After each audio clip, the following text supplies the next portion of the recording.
Welcome to Scrunchy Time. I'm Nicole Hegstead, your fertility advocate. After 6 years of infertility and 3 miscarriages, I decided that I needed to become the advocate for my own body.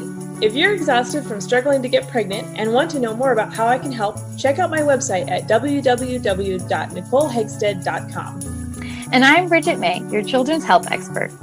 My son was born with a heart condition that led to 3 open heart surgeries, cath labs, a tracheostomy, and a ventilator. After being fed up with mixed opinions, I became my children's own advocate.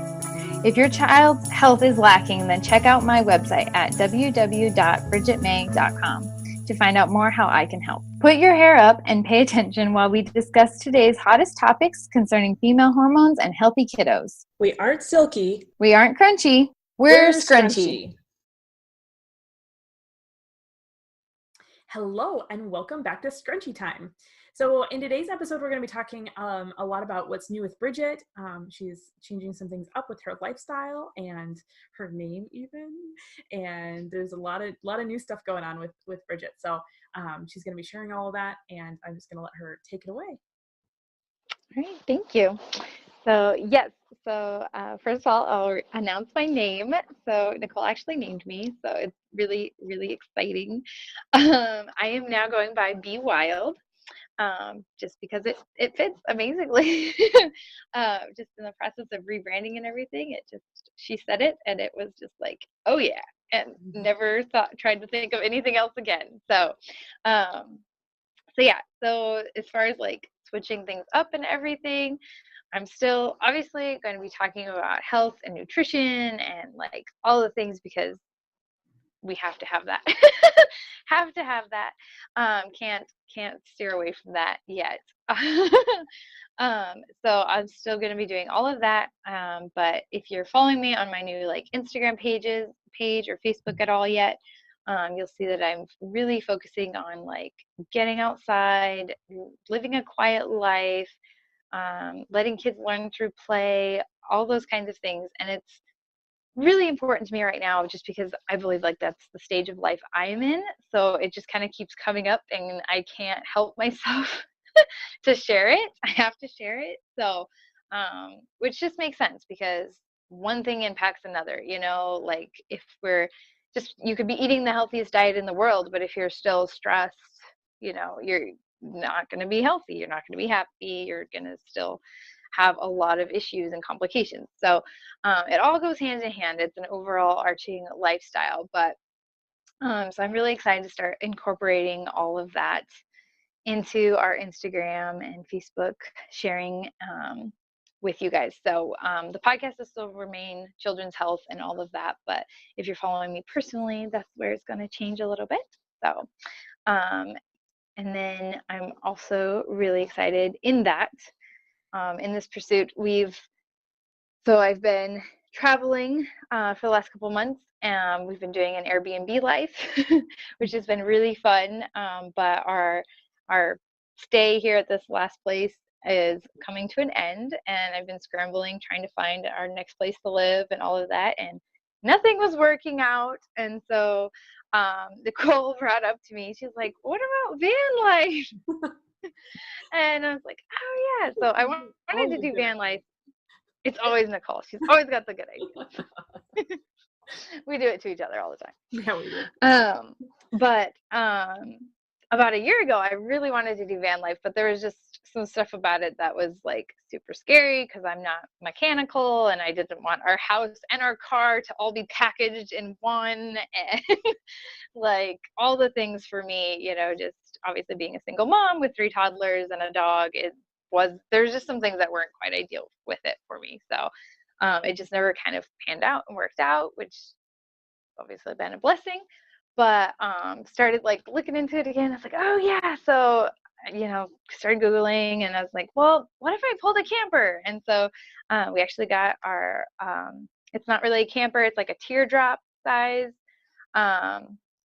puller trailer. So it's pretty basic. It has nothing but like an air conditioning and 2 power strips. That's it. It's like a box on wheels.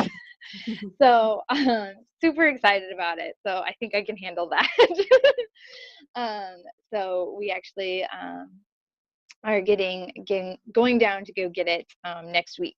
So get to play with it and set it up and all of that. But what really just resonates with me and like starting this lifestyle and doing it is that this is the lifestyle I preach, is simpler life, getting back to basic, even minimalism to some extent. I'm not like huge, everybody throw everything away, but like the less you have, the easier it is to keep track of. Trust me, I'm sick and tired of looking for my children's shoes every day. Like the less you have, the less space you have, you put stuff in its place and it stays there. And stress levels winding down, it's just going to be really, really good. So one of our goals this year is also to like be outside for 1,000 hours, and we have epically been failing. I heard about that challenge like the second week in January. It's like, oh, we can do this. We can figure it out. March rolled around, and I think we were at like 3 hours outside. It was really bad. But like this allows that to happen. So that's another reason I'm really happy we never went with like a camper or a van, is because we get up in the morning, you get dressed, and you have to go outside. Like we will not be staying in the camper very long, I'm sure, every morning. So it truly like pushes you outside. It pushes you to go outside. And like all the times we sit here and say, we need to get outside more, we need to get outside more. Well, doesn't matter what you're doing now. While you're cooking dinner, you're going to be outside. I'm so excited. Like I just have this vision in my head to just be like, we get up, we get dressed, go outside.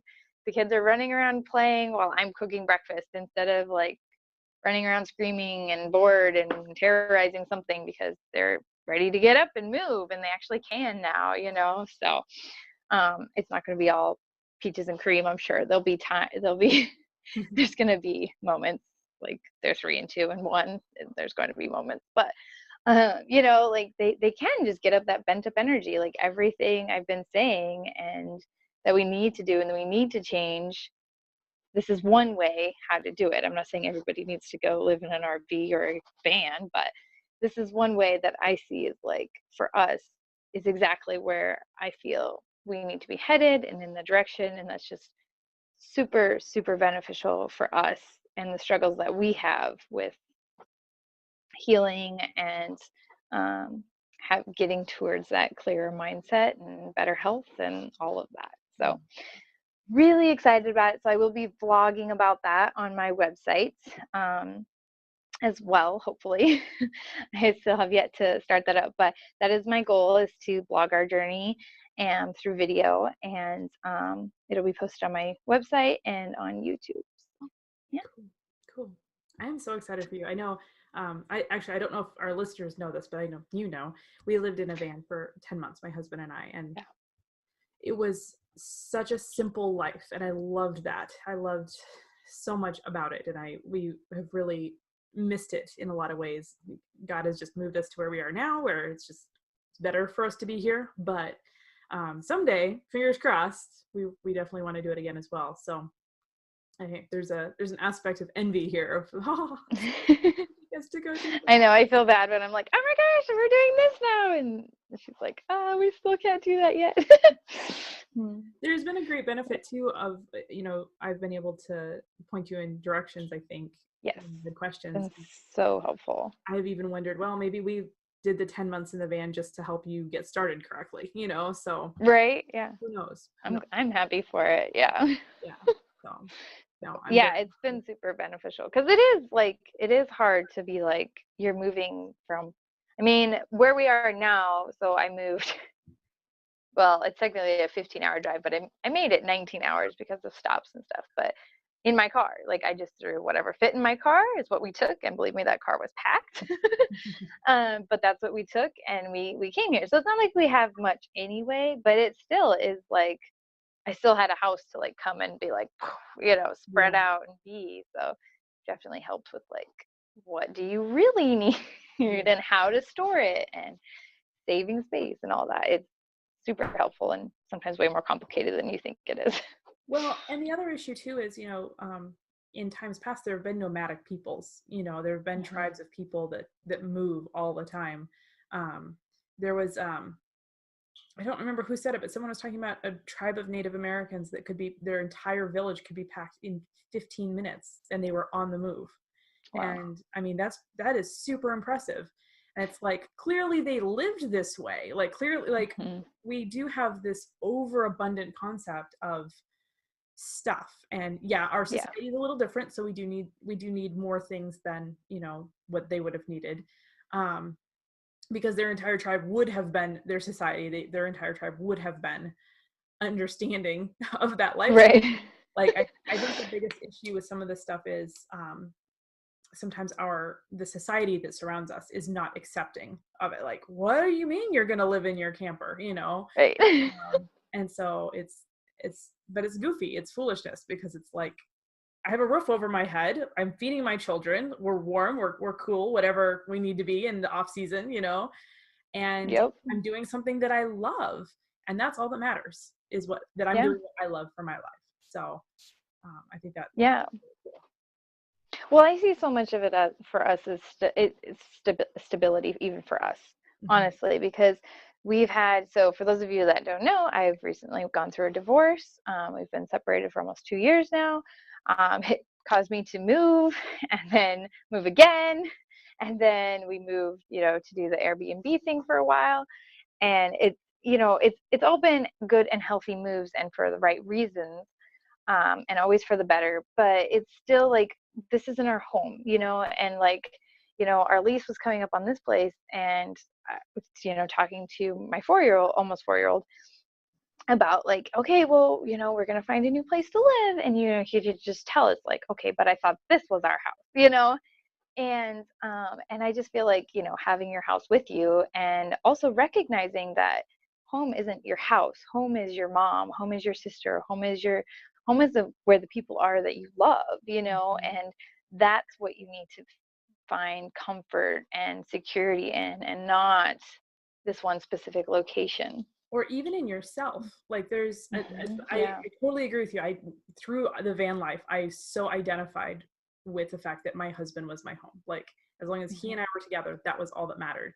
But there's also a level of self-confidence that I gained through that, of I am enough kind of concept. Like, I don't need a house, I don't need the nicest car.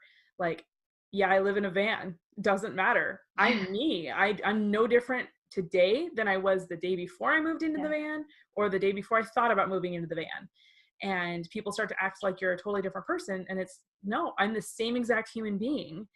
And so, yeah, no, I totally agree with you. Like, and I actually did a whole video the day we moved here, out of the van. And that was really the only reason we build houses, is because we need a place to lay our head every night that's safe and secure. Mhm. That's where that Yeah. came from. And as long as we can find that place to lay our head every night, then we're safe and secure. But it's turned into, this is the place where we store our stuff, we watch our TV, we sit on the couch and do nothing. Like, it's turned into this thing of this, like, we work to feed the monster that we built so we could lay our head down every night, And it's like, Right. when did this house start to control my life? Like, people are having to work double full-time jobs, both partners, the Yeah. man and the wife, to support a household that is way too big, just so that you have a safe place to sleep at night. There's no point for any of that.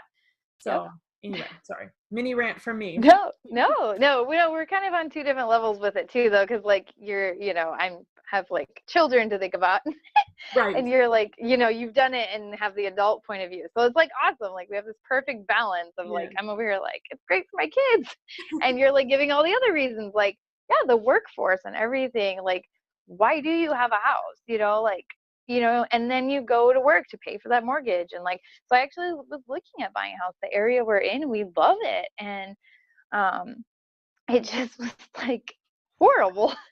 It was almost a horrible experience. It was like 5 days of hell because like I got approved for this or that, but because I'm a single parent, they told me I needed to go get like a full-time job and this and that. Well, it would have ended up me paying $400 a month in daycare to Mhm. go get this job to qualify for this much more on my loan. And I was like, it was just awful. And I'm like, so, then I'm giving up my kids, then I'm doing this, then I'm doing that.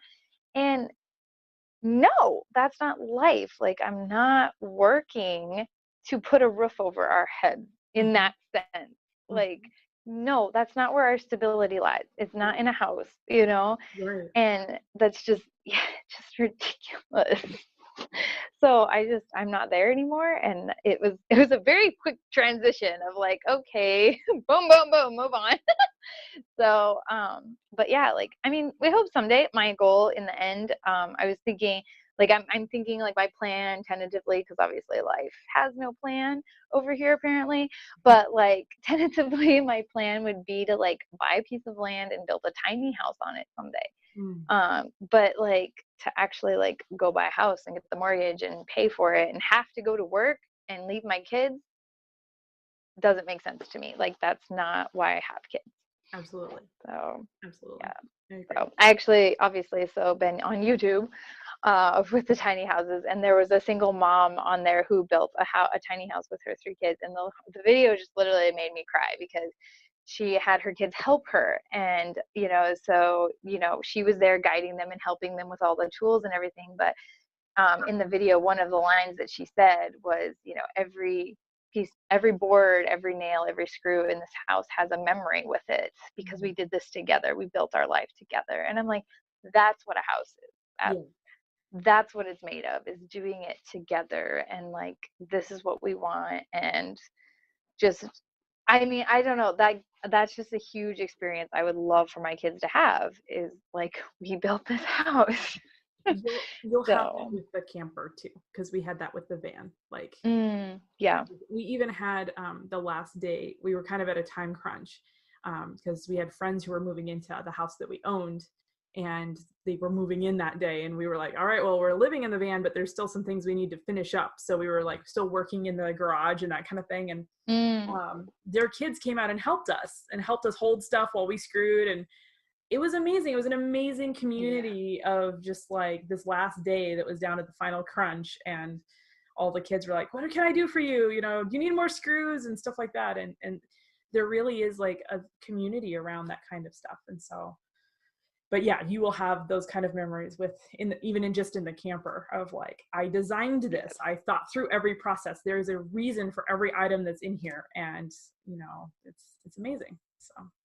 Yeah, well, totally. And that's why I wanted the camper I got, because I didn't like, so many of them were like pre-made, and it was like walking into some fancy something that I wasn't even going to use half of it, honestly, because it was just like I didn't like the idea of cooking in a camper, because then you're again in the camper while your kids are outside, and me having little kids, that causes, conflict too, because that makes that difficult to like watch them and be inside. But I just didn't like that. I'm like, why can't we be outside together, So I did, like, I wanted that like clean slate. This is ours. This is what we want. Everything we have in here is what we want in here. So yeah, yes, totally see that happening too. Yes, no, that's amazing. Yeah. So cool. Well, I am super excited for you, and I'm super excited to see where this goes. And so thanks. Yeah. So if you want to, if you haven't switched to following me on Instagram, you can find me at The Be Wild Life. I'm Be Wild on Facebook, and then my new website is thebewildlife.com. Yes. And we will be having a new intro and exit. So if you're watching the videos, you can, you'll see those links. You won't be able to click on them, but they'll be up on the video. So yeah, and because the B is just the letter B, it's not BE, FYI. For those who cannot see that. It's for short for Brigette. Yes. Yeah. All right. Well, we will see you back in a couple weeks. And again, thank you, Brigette, for sharing all this. Yeah, thank you for letting me hijack this podcast. Of course. Of course. It was fun. All right. Bye. Bye. Thanks for joining us on today's podcast. If you'd like to know more about our programs or watch the podcast in video form, you can visit our websites, where we also share links and resources concerning the different topics that we have discussed. Check me out at www.nicolehagstead.com. And check me out at www.brigittemay.com. See you next time.